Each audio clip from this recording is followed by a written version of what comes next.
Welcome to JNN, Gregori's high school broadcast channel. I'm Kaylin Wing. And I'm Caitlin Veneman. On today's JNN, we learn how COVID tracing works on campus. We report on the recent dance collective performance, and we cover the drama department's 15 reasons not to be in a play. Project Change celebrated National Kindness Day this past Friday. And we report on National Signing Day with senior athlete Kennedy Patterson. And finally, Tanisha Nuncio in the Sports Box. All this and more on today's JNN.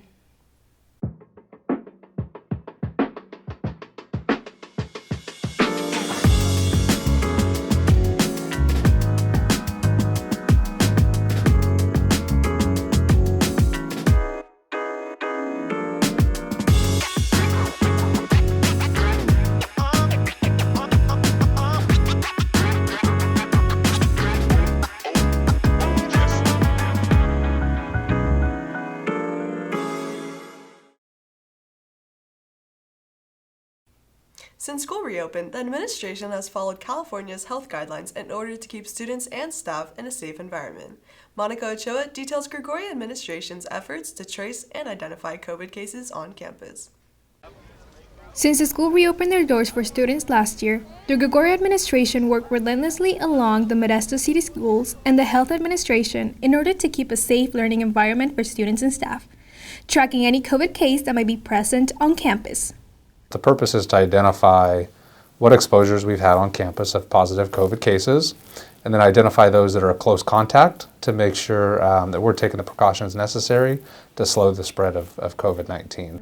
The COVID tracing process is really just seeing who was around, when the person tests positive, who was around them that might be affected.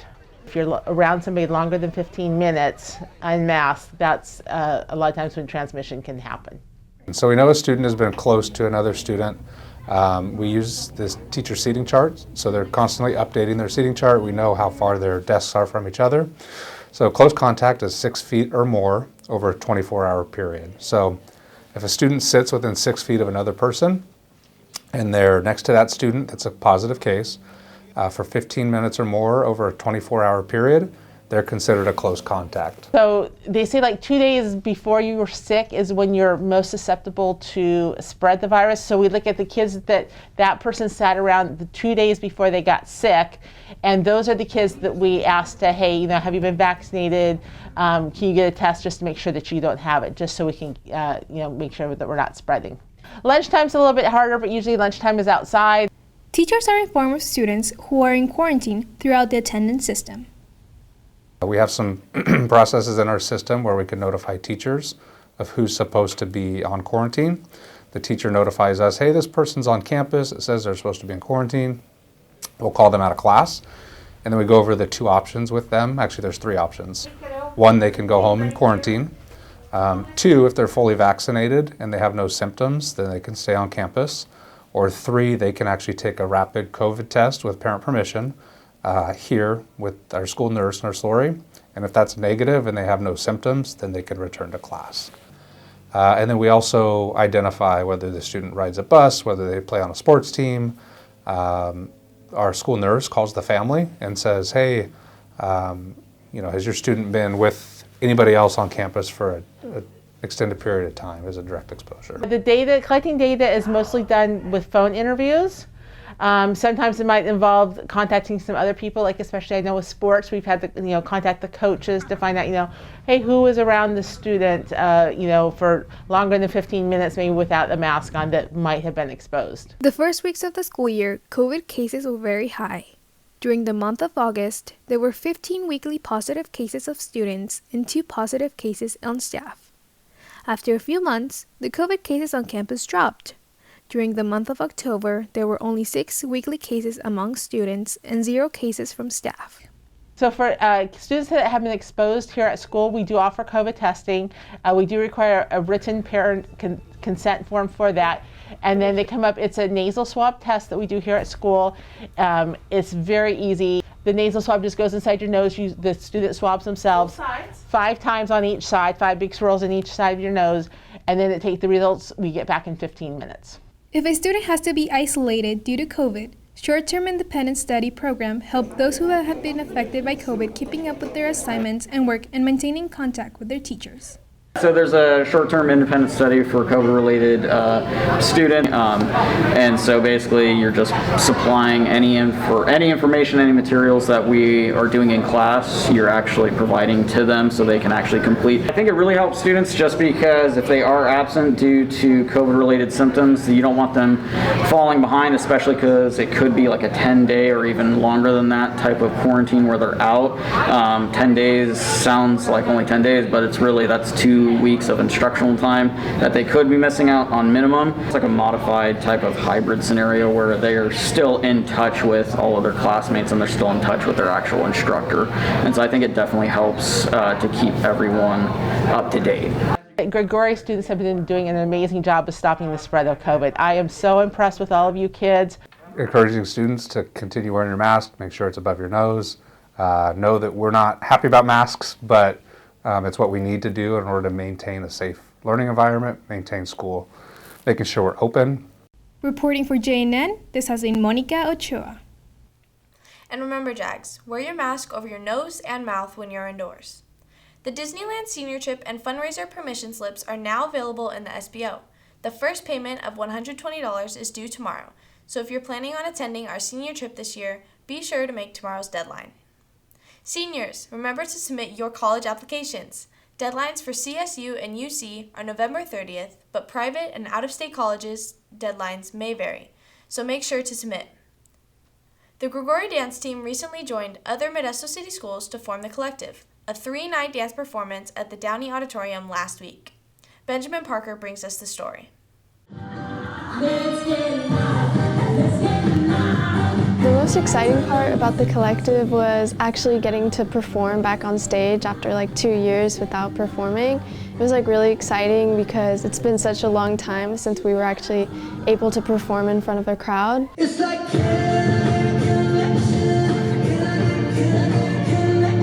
We've been working on this show since August, and I always try to do at least 2 pieces in class so that all the dancers get the experience of being on stage and in rehearsal. Dance production, I think, is just an opportunity for students to really be creative and choreograph their own work and express themselves on stage. I was probably most excited for people to see the pieces that were choreographed by the student choreographers and not just like the class pieces, because it was like a chance for us to kind of show like our individual sense of styles in our dancing and to do a little bit more challenging routines than we normally do.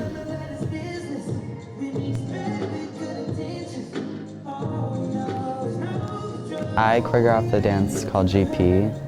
I had to deal with all the lighting and all the costuming and all the choreographing, so being able to see it come into fruition was really nice. And then I also like doing Emma's dance.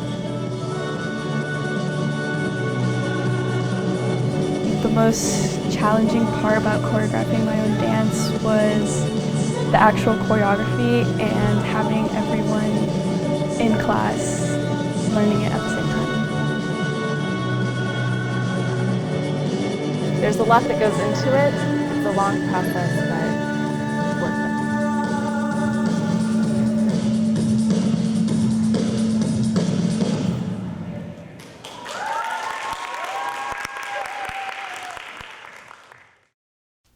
Black Student Union is seeking student membership. If you're interested in learning about African American culture, their contributions, history, and traditions, meetings are scheduled every Wednesday in room N115 at lunch. Everyone is welcome.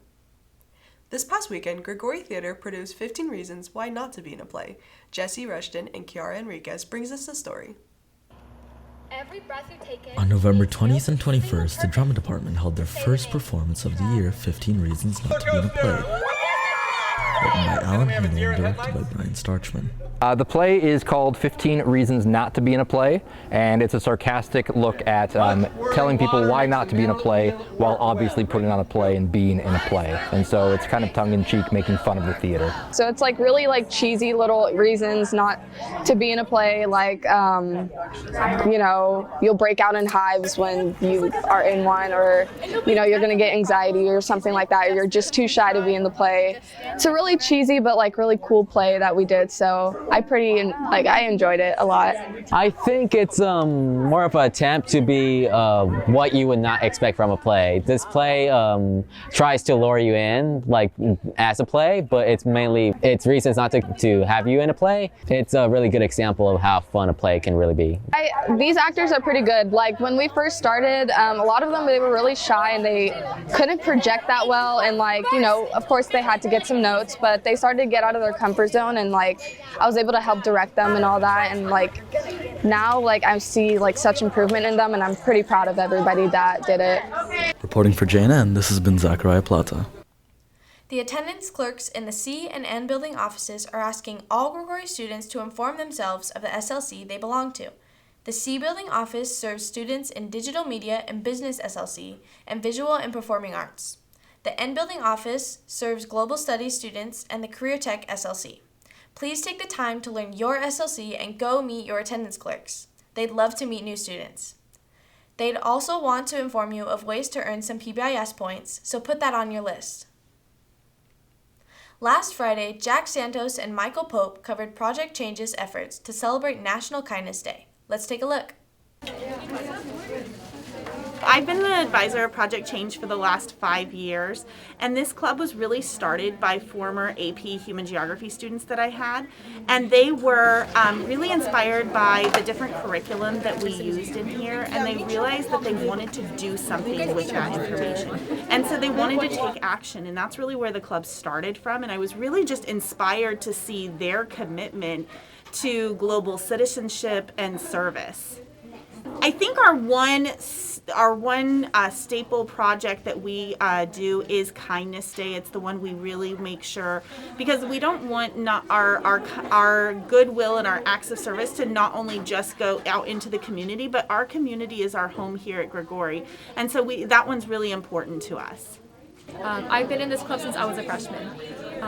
As a senior now, looking back and being able to say that I was a part of this all 4 years of high school really means a lot to me, especially because my junior year, when the coronavirus was happening, our club wasn't able to be active because everything that we do happens in school. We don't like to do anything outside of school because that creates a lot of stress in our club members and our leadership team. And being president this year really motivated me to make sure that everything that we do is kind of like rejuvenating our club, to make sure that everybody knows us and that we can do everything possible to make our school a better place. I think a future goal for us is to really recruit some younger club members, especially the freshmen and sophomores who haven't been on our campus before, and create a new opportunity for them to get involved. So that's really a goal, because we have a large senior class that's going to graduate, and we're trying to create members that can help us keep this club alive and that flame of kindness and giving spirit alive on our campus. Thanks to the Project Change Club for spreading kindness over campus. National High School Sports Signing Day took place on Wednesday, November 10th, and senior Kennedy Patterson was the lone Gregory athlete to commit to a university. The signing took place at her home, and JNN was there to cover it. Kayla Nguyen brings us more. Senior athlete Kennedy Patterson has officially committed to Pepperdine University, a Division I school for volleyball. I just tried a volleyball clinic when I was like 12 years old, and I really liked it and just kind of stuck with it. Her improvement has been outstanding. She's been improving so much. I got an offer from UCSB, and a lot of other colleges were waiting to offer me till after SATs, but I decided to make my decision freshman year. When she made the decision to commit to Pepperdine, that was a big decision, and she showed maturity. She handled it. It wasn't just because Pepperdine's at the beach because it's in Malibu. It was about, she really dissected the reasons why she wanted to go there. She had other opportunities, she had other scholarship offers, and at the end of the day, Pepperdine was the right move for her for a number of reasons, and I'm proud of her for that. Well, as soon as I heard that she got committed to Pepperdine, I was very excited for her, for all the hard work and dedication that she has been putting on and off the court.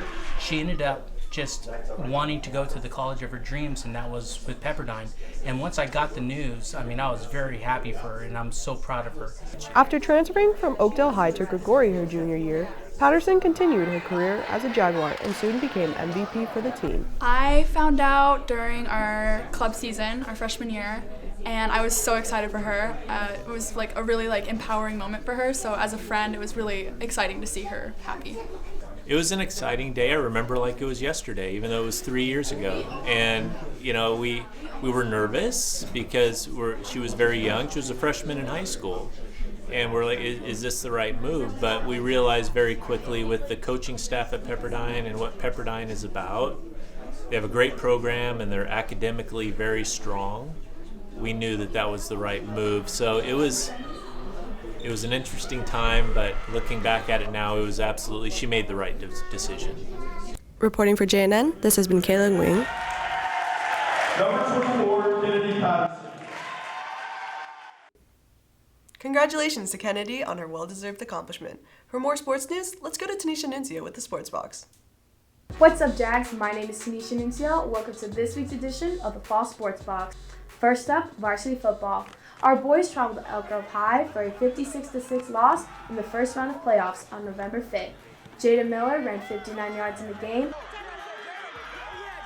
And in this play, Cruz Marinas connected on a 24-yard pass to Jake McVay, securing the only touchdown of the night. Marinas left the game in the first half after suffering a concussion and was unable to finish the game. Jags ended their season with a 6-5 record. Girls volleyball officially ended their season with a loss against the Turlock Bulldogs on October 19th with a score of 0-3 and a season record of 8-15. Top players of the game were Isabel Nunez with 6 kills, 1 ace, and 4 digs. Kennedy Patterson with 5 kills, 2 blocks, 1 dig. And Reese Fisher, who had 3 kills and 2 digs.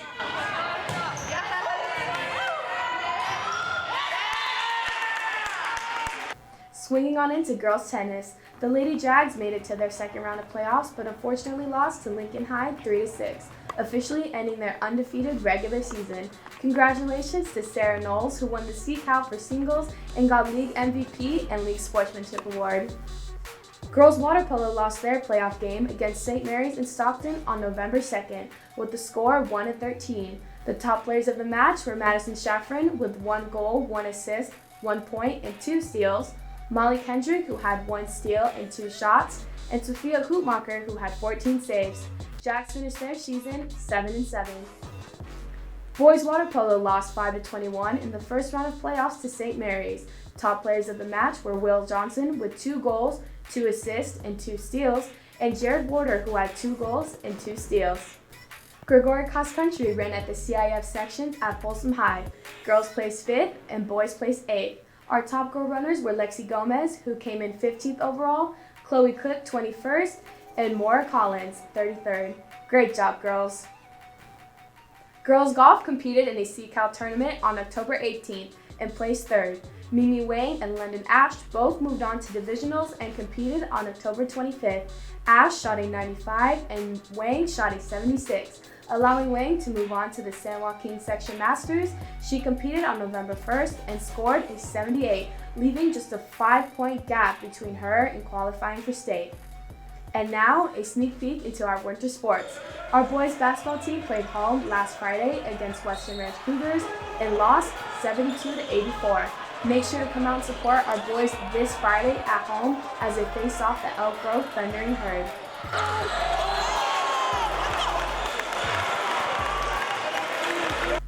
Our varsity girls basketball team traveled this past Saturday to Tracy High and lost 52-46.